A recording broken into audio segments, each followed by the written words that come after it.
NTA International, reaching the corners of the earth.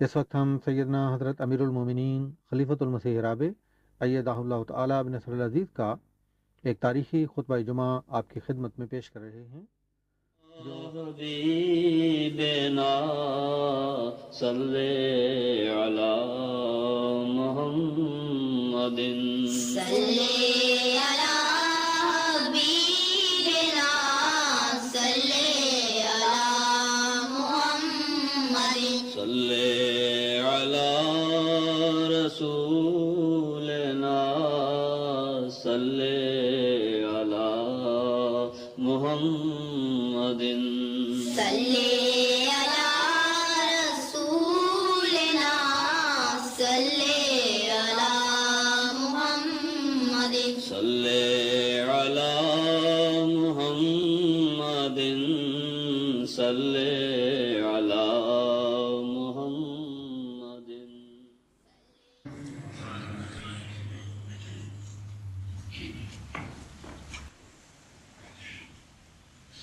السلام علیکم ورحمۃ اللہ. اذان دے دیں.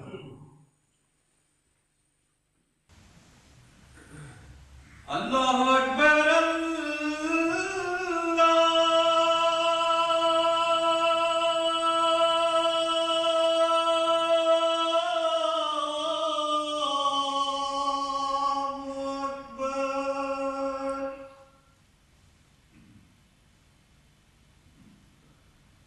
اللہ اکبر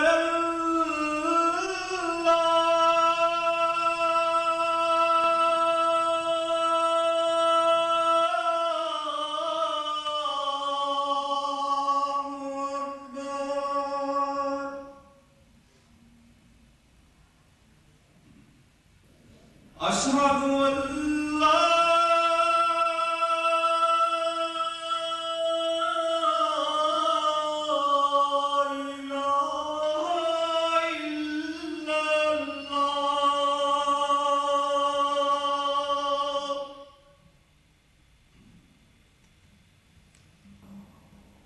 أشهد أن لا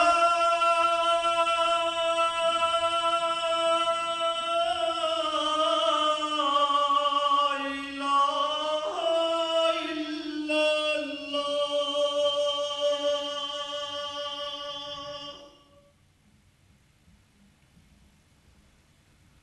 أشهد أن محمد رسول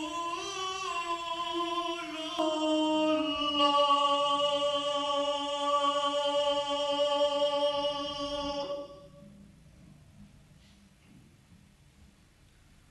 أشهد أن محمد رسول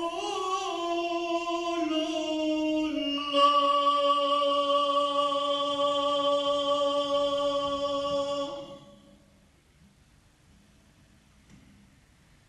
حي على الصلاة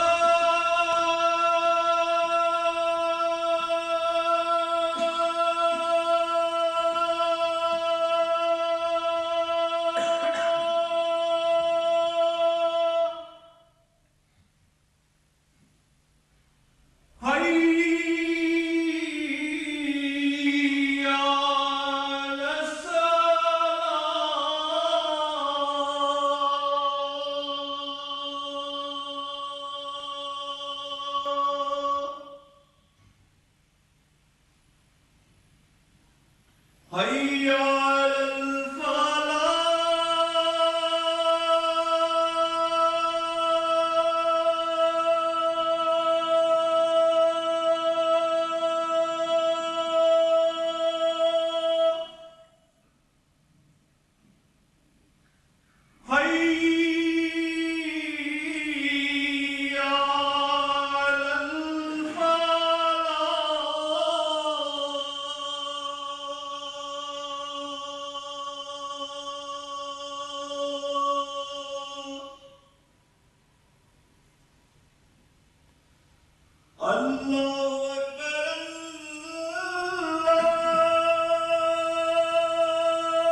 أشهد أن لا إله إلا الله وحده لا شريك له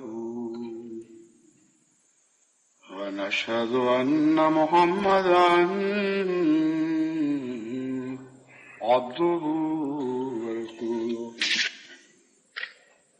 أما بعد فأعوذ بالله من الشيطان الرجيم بسم الله الرحمن الرحيم الحمد لله رب العالمين الرحمن الرحيم مالك يوم الدين إياك نعبد وإياك نستعين اهدنا الصراط المستقيم صراط الذين أنعمت عليهم غير المغضوب عليهم ولا الضالين وكلا نقص عليك من أنباء الرسل ما نثبت به فؤادك وجاءك في هذه الحق وموعظة وذكرى للمؤمنين وقل للذين لا يؤمنون اعملوا على مكانتكم إنا عاملون وانتظروا إنا منتظرون ولله غيب السماوات والأرض وإليه يرجع الأمر كله فاعبده وتوكل عليه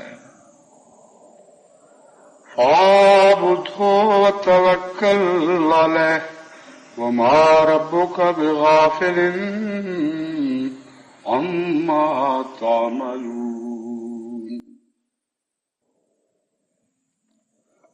وكلا نقص عليك من انباء الرسل وہ سب چیزیں جو انبیاء کے واقعات سے متعلق ہم تجھے بتاتے ہیں، تجھے پڑھ کر سناتے ہیں، ما نثبت بہ فؤادک، ان سے تیرے دل کو تقویت ملتی ہے اور تیرے دل کو ثبات نصیب ہوتا ہے۔ وجاءک فی ھذہ الحق، اور اس میں جو کچھ بھی ہے حق ہے، وہ موعظۃ اور نصیحت ہے، وذکریٰ للمؤمنین، اور یاد رکھنے کی باتیں اور یاد کر کے لوگوں کو سنانے والی باتیں ہیں مومنوں کے لیے۔ وَقُلْ لِلَّذِينَ لَا يُؤْمِنُونَ اعْمَلُوا عَلَىٰ مَكَانَتِكُمْ، مومنوں کے لیے تو حق بھی ہے، موعظہ بھی ہے اور ذکرہ بھی ہے، لیکن وہ لوگ جو بہرحال ایمان نہیں لائیں گے ان سے کہہ دے اعملوا علی مکانتکم، تم اپنی جگہ کوششیں کرتے رہو، انا عاملون، ہم بھی تو مسلسل کوشش میں مصروف ہیں، وانتظروا انا منتظرون، تم بھی انتظار کرو، ہم بھی انتظار کرنے والوں میں سے ہیں، ہم بھی انتظار کرنے والے ہیں۔ وَلِلَّهِ غیب السماوات والارض، اور اللہ ہی کے لیے ہے جو آسمانوں اور زمین میں ابھی پردہ غیب میں ہے، وَإِلَيْهِ يُرْجَعُ الْأَمْرُ، اور امر بالآخر اسی کی طرف لوٹنے والا ہے، کلہ، تمام تر، ہر قسم کا امر بالآخر خدا ہی کی طرف لوٹنے والا ہے. فاعبد ہو و توکل علیہ. بس اے محمد، اب واحد کا خطاب شروع ہو گیا. بس اے محمد صلی اللہ علیہ وآلہ وسلم، فاعبد ہو، اللہ کی عبادت کر، و توکل علیہ، اور اللہ ہی پر توکل کر. وما ربک بغافل عما تعملون، اور تیرا رب اس بات سے غافل نہیں ہے جو تم سب لوگ کرتے ہو. اس میں بہت ہی لطیف ضمائر کی تبدیلی ہے. واحد کا صیغہ حضرت اقدس محمد مصطفیٰ صلی اللہ علیہ وآلہ وسلم کو خطاب کرتے ہوئے چلتا ہے فاعبد سے لے کر. فاعبد ہو، تو اس کی عبادت کر، و توکل علیہ، اور اسی پر توکل کر. وما ربوں کا، اور تیرا رب غافل نہیں ہے. اما تعملون، یہ نہیں فرمایا کہ اس چیز سے جو تو کرتا ہے، فرمایا اما تعملون، جو تم سب لوگ کرتے ہو. اگر اس میں کوئی انذار کا پہلو ہے تو وہ حضرت اقدس محمد مصطفیٰ صلی اللہ علیہ وآلہ وسلم پر اطلاق نہیں پاتا. اگر کوئی مخفی ناراضگی کا اظہار اما تعملون میں ہو رہا ہے کہ یہ نہ سمجھو کہ خدا غافل ہے، یہی رنگ ہے اس عبارت کا کہ کچھ خفگی کے آثار بھی پائے جاتے ہیں. اس سے حضرت اقدس محمد مصطفیٰ صلی اللہ علیہ وآلہ وسلم کو بچانے کے لیے اچانک جمع کا صیغہ استعمال فرما لیا، اور واحد کا صیغہ جس میں اپنائیت چل رہی تھی، پیار کا اظہار ہو رہا تھا، اسے ترک فرما دیا. یہ وہ آیات ہیں، اس رکوع کی آخری آیات جس کی میں نے 3 جمعہ پہلے تلاوت کی تھی، اور اسی مضمون کو میں آگے بڑھا رہا ہوں.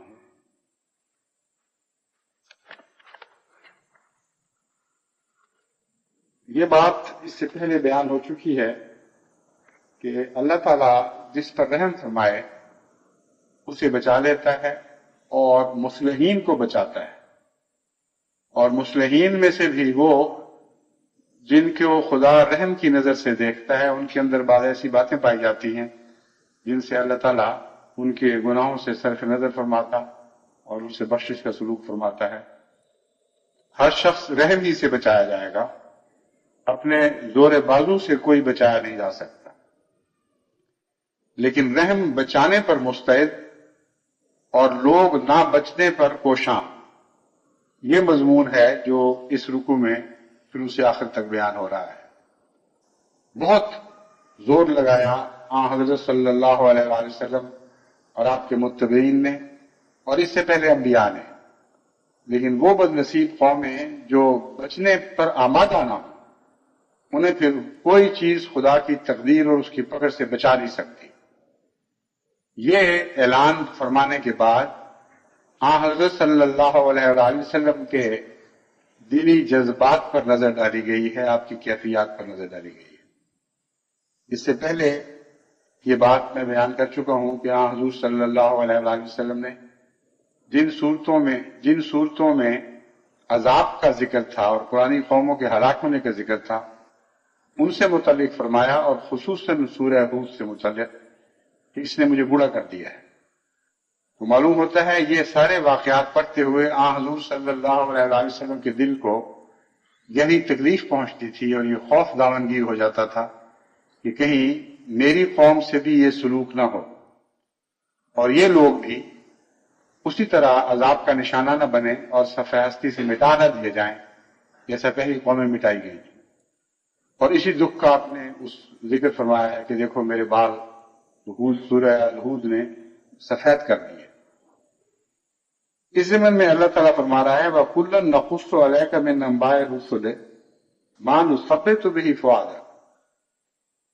ہم جو گزشتہ انبیاء کے قصے تجھے سنا رہے ہیں ڈرانے کے لیے نہیں بلکہ تیرے دل کو تقویت دینے کے لیے. اور اس میں یہ پیشگوئی تھی کہ حضرت صلی اللہ علیہ وآلہ وسلم کی قوم بچائی جائے گی، اپنے اعمال کی وجہ سے نہیں بلکہ بعض مصلحین کی وجہ سے اور بعض ایسے نیک لوگوں کی وجہ سے جن کی نیکی ان کی بدیوں پر بالآخر لازماً غالب آ جائے گی۔ یہ وہ مضمون ہے جو یہاں بیان ہوا ہے۔ ایک طرف یہ فرما دیا کہ خدا تعالیٰ زبردستی کسی کو ہدایت نہیں دیتا، جو قوم بچنا نہ چاہے اس کو بچاتا نہیں ہے، اگر اللہ تعالیٰ چاہتا تو سارے ایک جیسے ہو جاتے ہیں، مگر ایسا نہیں کیا جاتا اور نہیں کیا جائے گا۔ اور یہ ساری باتیں سن کر حضور صلی اللہ علیہ وآلہ وسلم کے دل پر جو گزرتی تھی اور جس کا بیان آپ نے فرمایا، دوسری جگہ بیان بھی فرمایا، اس کیفیت پر معلوم نظر ڈال کر اگلی آیت نازل ہوئی معلوم ہوتی ہے۔ فرمایا وَكُلًّا نَقُصُّ عَلَيْكَ مِنْ أَنْبَاءِ الرُّسُلِ، یہ ساری رسولوں کی باتیں، یہ پرانے قصے جو ہم تیرے ساتھ دہرا رہے ہیں، تجھے ڈرانے کے لیے نہیں، تیرے دل کو تقویت دینے کے لیے۔ اس میں یہ خوشخبری تھی کہ تیری قوم ہلاکت سے بچ جائے گی اور اللہ تعالیٰ کے فضل اور اس کے رحم کے ساتھ وہ ایمان لے آئے گی اور بالآخر نجات پائے گی۔ لیکن اس کا ذریعہ کیا ہے؟ ایک طرف ایک تقدیر عام بیان ہو چکی ہے کہ ایسی قومیں جو توجہ نہیں کرتی، جو مصلحین پر ظلم کرتی ہیں، وہ ہلاک کر دی جاتی ہیں۔ اگلا مضمون اسی سے تعلق رکھتا ہے اور اسی بات کی تشریح ہے، اسی مہمے کا حل ہے کہ یہ قوم پھر کیوں بچائی جائے گی۔ فرماتا ہے وَقُلْ لِلَّذِينَ لَا يُؤْمِنُونَ، پہلے تو ذکر المومنین تھا، اس کے بعد فرمایا وَقُلْ لِلَّذِينَ لَا يُؤْمِنُونَ اعْمَلُوا عَلَىٰ مَكَانَتِكُمْ إِنَّا عَامِلُونَ۔ تم نے دلائل کے ذریعے پیغام پہنچانے میں انتہا کر دی، نرمی اور محبت اور خلوص کے ساتھ ان کے دل جیتنے کے لیے جتنی کوشش ہو سکتی تھی وہ سب کوشش کر بیٹھے۔ اب تم ان سے کہہ دو کہ تم جو کر سکتے ہو کرتے چلے جاؤ، لیکن ہماری کوششوں کو انتہا تک پہنچانے کا یہ مطلب نہیں ہے کہ ہم کوششیں چھوڑ دیں گے۔ ہم جانتے ہیں کہ تم ضد کر بیٹھے ہو، جانتے ہیں کہ تم اس عمل سے باز آنے والے دکھائی نہیں دیتے جس عمل پر تم بڑی شدت کے ساتھ قائم ہوئے ہو، لیکن ہم بھی نیکیوں کے معاملے میں اور نصیحت کے معاملے میں تم سے کم صبر دکھانے والے نہیں ثابت ہوں گے۔ انا عاملون، ہم بھی وہ کرتے چلے جائیں گے جو کچھ کرنے کے لیے خدا تعالیٰ نے ہمیں پیدا فرمایا ہے۔ اس میں آج کل بھی داعین اللہ کے لیے بہت بڑی نصیحت ہے اور بہت بڑا پیغام ہے۔ وہ پیغام یہ ہے کہ اگر کوئی قوم اپنے اخلاق سے بظاہر ہلاک ہونے کے لائق دکھائی دی جائے، اگر کوئی قوم اپنے ضد اور تعصب اور مظالم کے نتیجے میں یوں محسوس ہو کہ اب ان کی ہلاکت لکھی جا چکی ہے اور ان کو کوئی بچا نہیں سکتا، اور گزشتہ قوموں میں جو تباہی کے آثار تھے ظاہر ہوا کرتے تھے اور جن کے نتیجے میں وہ تباہ کر دی جاتی تھی، وہ سارے آثار ان میں پیدا ہو چکے ہیں۔ اس کے باوجود کام چھوڑنے کا وقت نہیں ہے، یہ کہہ کر ان سے الگ ہو جانے کی اجازت نہیں ہے کہ ہم تو تمہیں ہلاک شدہ دیکھتے ہیں اس لیے تم جاؤ اپنا کام کرو، ہم بھی اب کوشش چھوڑ بیٹھیں گے اور مزید تمہیں پیغام نہیں دیں گے۔ پہلا سبق یہ دیا گیا اس صورتحال میں کہ عمل نہیں چھوڑنا۔ اگر دشمن اپنا عمل نہیں چھوڑتا تو مومن کو ہرگز یہ بات نہیں ہے کہ وہ اپنا عمل چھوڑ بیٹھے۔ اس لیے سنیں یا نہ سنیں، تم نے پیغام دیتے چلے جانا ہے اور دیتے چلے جانا ہے اور دیتے چلے جانا ہے۔ یہ وہی مضمون ہے فذکر ان نفعت ذکر۔ اے محمد صلی اللہ علیہ وآلہ وسلم، تو نصیحت کرتا چلا جا اور کرتا چلا جا اور کرتا چلا جا، اور یہ یقین رکھ کہ تیری نصیحت بالآخر گاہ جانے والی نہیں۔ ان نفعت الذکر میں بالعموم بھی نصیحت اور پرانے ایام کی یادوں کو تازہ کر کے لوگوں کو ڈرانے کا مضمون ہے، لیکن میرے نزدیک یہاں الذکر سے مراد خصوصیت سے حضرت محمد مصطفیٰ صلی اللہ علیہ وآلہ وسلم کی زبان سے جاری ہونے والا الذکر ہے، اور یہ خوشخبری تھی کہ تیری نصیحت راہگاہ جانے والی چیز ہی نہیں ہے، یہ یقین رکھ اور مسلسل نصیحت کرتا چلا جا۔ تو وہی مضمون یہاں اس رنگ میں بیان ہوا ہے، جو کہتے ہیں کہ ہم نے ہرگز ایمان نہیں لانا، جو اپنے اعمال سے ہی نہیں بلکہ زبان سے بھی کہتے ہیں کہ ہم ایمان لانے والے نہیں ہیں، لا یؤمنون، ہرگز ایمان نہیں لائیں گے، ان سے کہتے اعملوا علی مکانتکم، تم اپنی جگہ کام کرتے چلے جاؤ، انا عاملون، ہم بھی ضرور یہ کام کریں گے، اور ہمارے سپرد جو فریضہ تبلیغ فرمایا گیا ہے اس سے کبھی کوتاہی نہیں کریں گے۔ لیکن اس کے باوجود اس سے تقدیر نہیں بدل سکتی۔ فرمایا وانتظروا انا منتظرون، کسی اور چیز کے ہم خواہاں ہیں، تم بھی انتظار کرو اور ہم بھی انتظار کرنے والے ہیں۔ معلوم ہوتا ہے کوئی ایسا واقعہ ہونے والا ہے، کوئی ایسی بات نازل ہونے والی ہے جس کے نتیجے میں حالات میں تبدیلی پیدا ہو،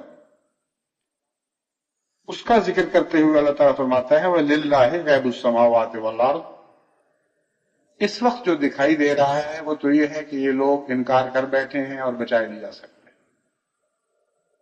لیکن پردہ غیب میں جو کچھ چھپا ہوا ہے وہ خدا کے سوا کوئی نہیں جانتا۔ اس لیے بھی اپنے عمل کو جاری رکھنا ضروری ہے، کیونکہ بہت سی ایسی باتیں ہیں جو حال میں ہوتے ہوئے بھی پردہ غیب میں ہوتی ہیں، اور جو مستقبل سے تعلق رکھنے والی غیب کی باتیں ہیں وہ تو بہرحال انسان سے اوجھل ہی رہتی ہیں۔ فرمایا تمہاری نظر میں یہ لوگ ہلاک شدہ ہیں، لیکن ان کے اندر کچھ واقعات، کچھ تبدیلیاں رونما ہو رہی ہیں، ان کے دلوں میں کچھ تحریکات چل رہی ہیں، اور ان پر تمہاری نظر نہیں ہو سکتی، ان پر اللہ تعالیٰ کی نظر ہو سکتی۔ فرمایا اس لیے غیب کا علم سوائے خدا کے کوئی نہیں جانتا، نہ تمہیں حال کا علم ہے نہ تمہیں مستقبل کا علم ہے، تم ظاہر پر فتوے لگاتے ہو، لیکن قوموں میں جب تبدیلی آیا کرتی ہے تو بعض دفعہ مخفی تبدیلیاں آنی شروع ہو جاتی ہیں اور تمہیں ان کا اندازہ نہیں ہوتا۔ حضرت اقدس مسیح موعود علیہ الصلوۃ والسلام کو بھی اس قوم سے متعلق جس کے آپ اولین مخاطب تھے، یعنی ہندوستان کے باشندگان جو بعد میں ہندو پاکستان کے باشندگان میں تبدیل ہوئے، ان کے متعلق فرمایا کہ راہیں تبدیل کر دی جائیں گی، نیا آسمان بنیں گے، نئی زمینیں بنیں گی۔ اور آراء کی تبدیلی سے متعلق حضرت مسلم موعود رضی اللہ تعالیٰ عنہ نے سورہ البروج کی تفسیر میں یہ لکھا کہ ایسا وقت جب آئے گا جب احمدیوں کے گھر جلائے جائیں گے، ان پر مظالم کیے جائیں گے، ان کو جیلوں میں ٹھونسا جائے گا اور کوئی ان کا پرسان حال نہیں ہوگا۔ اس وقت ان کی قربانیوں کے نتیجے میں دلوں میں اندر اندر تبدیلیاں پیدا ہو رہی ہوں گی اور بظاہر وہ دکھائی نہیں دیں گی، لیکن بالآخر قوم کے اندر پیدا ہونے والے رد عمل ایک بم کے دھماکے کی طرف ہٹیں گے، اور اسی قوم میں سے احمدیوں کے فدائی شہدائی، ان سے محبت کرنے والے اور احمدیت کی خاطر قربانیاں کرنے والے پیدا ہوں گے۔ تو یہ وہی مضمون ہے جو قرآن کریم کی ان آیات میں بیان ہوا اور مختلف آیات میں مختلف رنگ میں بیان فرمایا گیا ہے۔ بس داعیین الی اللہ کے لیے ان آیات میں بہت گہری نصیحت ہے۔ فرمایا کہ ٹھیک ہے بعض قومیں ضد کر بیٹھتی ہے اور اڑ جاتی ہے، اور اللہ تعالیٰ کی تقدیر بھی یہی ہے کہ جو ضد کر بیٹھے گا اس کو زبردستی تبدیل نہیں کرے گا۔ مگر یہ کہنا کہ انسانی فتویٰ کہ فلاں قوم ضد کر کے اس مقام تک پہنچ گئی ہے کہ اس کو حجت عام ہو گئی ہے، یہ انسان کا کام نہیں ہے۔ حقیقی فتویٰ اللہ دے سکتا ہے، اس لیے انسان کا کام یہ ہے کہ ایسے مایوس کن حالات دیکھتے ہوئے بھی مایوس نہ ہو۔ دشمن ہر وقت تمہاری مٹانے کی کوشش کر رہا ہے، نکما تو نہیں بیٹھا ہوا، تم کس طرح ہاتھ توڑ کر بیٹھ جاؤ گے؟ یہ بچیں یا نہ بچیں اس سے قطع نظر تمہیں اس کام کو لازماً جاری رکھنا ہوگا جو تمہارے سپرد کیا گیا ہے، اور ان سے کہہ دو کہ ٹھیک ہے تم بھی جو کچھ کر سکتے کرتے چلے جاؤ، جو ہماری بس میں ہم ضرور کرتے چلے جائیں گے۔ پھر اسے کہو انتظار کرو، کیونکہ اس لڑائی کا فیصلہ زمین پر نہیں بلکہ آسمان پر ہونا ہے۔ تم بھی انتظار کرو، ہم بھی انتظار کرتے ہیں۔ اور اس کی وجہ حکمت یہ بیان فرمائی وَلِلَّهِ غَيْبُ السَّمَاوَاتِ وَالْأَرْضِ، غیب تو اللہ کے پاس ہے، تمہیں کیا پتا غیب کی کیا باتیں ہیں؟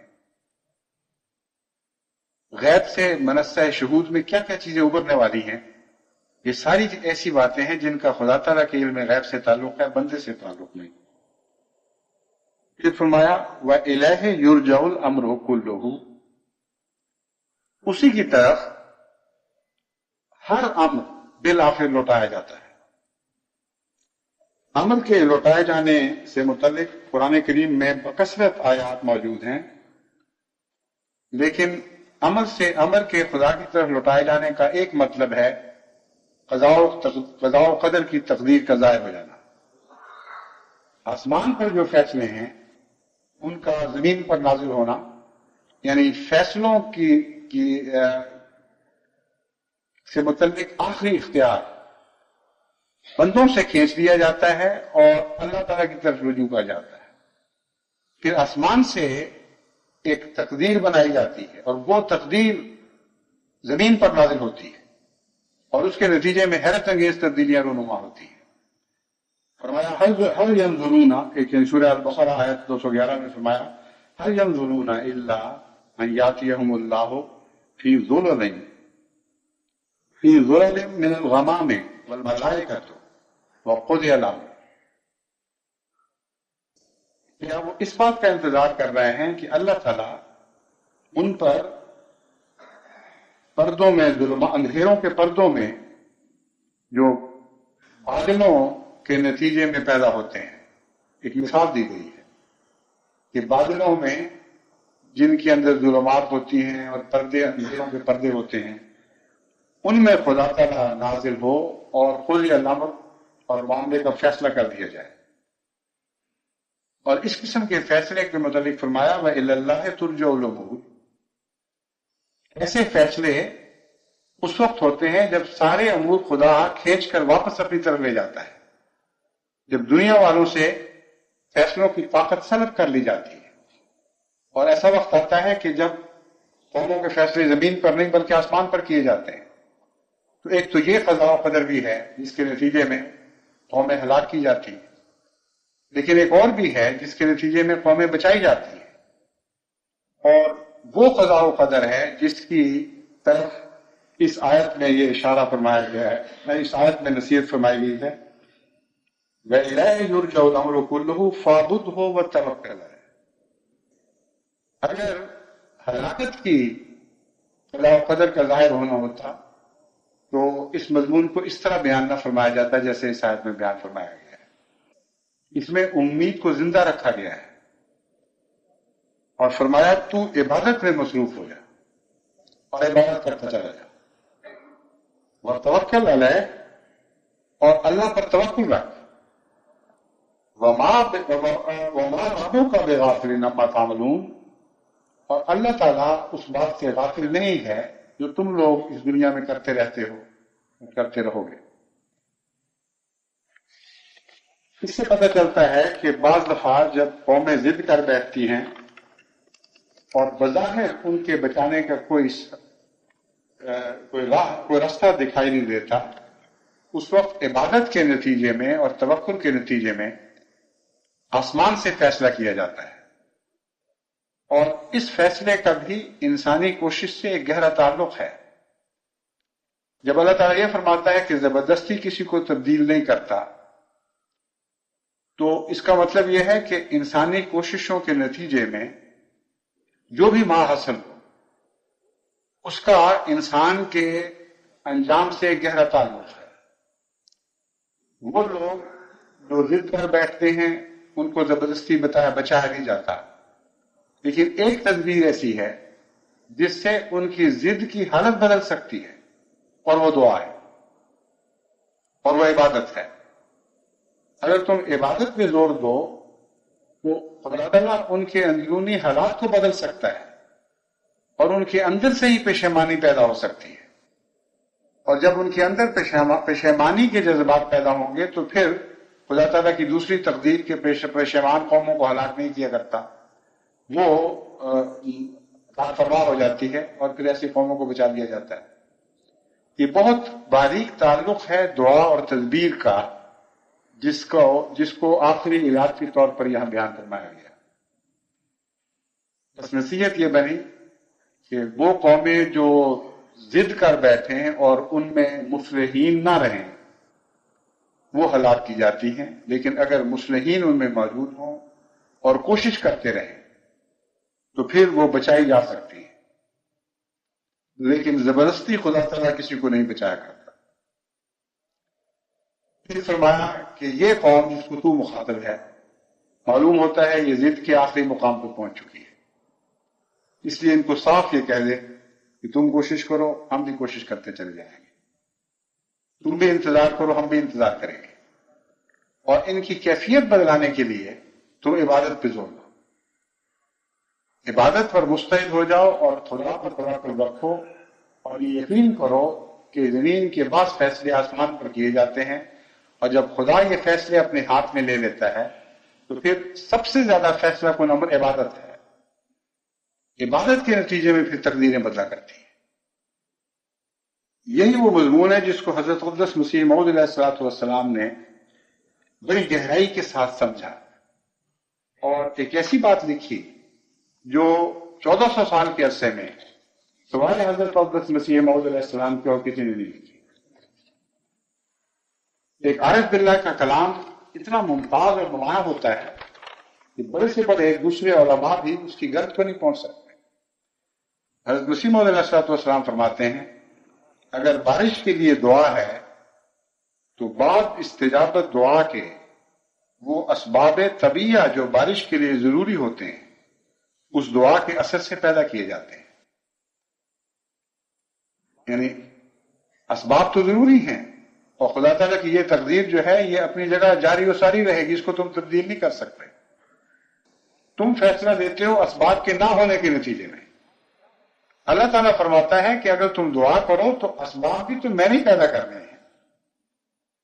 دعا اسباب پر غالب آ جاتی ہے ان معنوں میں کہ دعا کے نتیجے میں پھر خدا کی دوسری تقدیر حرکت میں آتی ہے اور اسباب پیدا کر دیتی ہے.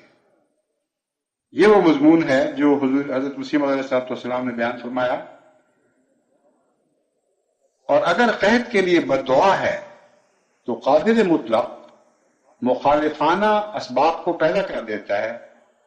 اسی وجہ سے یہ بات ارباب کشف اور کمال کے نزدیک بڑے بڑے تجارب سے ثابت ہو چکی ہے. ارباب کشف اور کمال وہ لوگ جن کو خدا تعالیٰ کشوف کے ذریعے اسرار غیب پر مطلع فرماتا ہے، وہ لوگ جن کو خدا تعالیٰ کشوف کے ذریعے اسرار غیب پر مطلع فرماتا ہے اور جو اپنے اندر صالحیت کے کمالات رکھتے ہیں، نیکی اور پاکیزگی کے کمال رکھتے ہیں، ان پر بڑے بڑے تجارب سے ثابت ہو چکی ہے کہ کامل کی دعا میں ایک قوت تکوین پیدا ہو جاتی ہے. جو شخص کامل ہو اس کی دعا میں ایک تخلیق کی قوت پیدا ہو جاتی ہے اور اپنے رب کی صفت خالقیت سے وہ حصہ پاتا ہے، اور جو چیز وجود میں نہیں ہے وہ عدم سے وجود میں آ جاتی ہے اس کی دعا کی طاقت. یعنی باذن ہی تعالیٰ وہ دعا عالم سفلی اور علوی میں تصرف کرتی ہے. دنیاوی عالم پہ بھی وہ تصرف کرتی ہے اور آسمان میں پیدا ہونے والی حرکتوں پر بھی اس کا اثر پڑتا ہے، اور عناصر اور اجرام فلکی اور انسانوں کے دلوں کو اس طرف لے آتی ہے جو طرف معیت مطلوب ہے. اس کا مطلب یہ ہے کہ جو انسان اپنے مقصود کے حق میں، اس کی تائید میں ایک خاص پہلو کی تلاش رکھتا ہے، وہ خاص پہلو ان دعاؤں کے نتیجے میں پیدا ہو جاتا ہے اور اس کے مقصود کو حاصل کرنے کے لیے جتنی تائیدی ہوائیں ہیں وہ چل پڑتی ہیں. خدا تعالیٰ کی پاک کتابوں میں اس کی نظیریں کچھ کم نہیں ہیں، بلکہ اعجاز کی بعض اقسام کی حقیقت بھی دراصل استجابت دعا ہی ہے. اب نے فرمایا ہر خدا تعالیٰ کے تمام صحیفوں میں اس کی مثالیں پائی جاتی ہیں، صرف قرآن کا سوال نہیں. تمام انبیاء کی کتب میں اور خدا تعالیٰ نے جو صحائف ان کو عطا فرمائے ان میں اس کی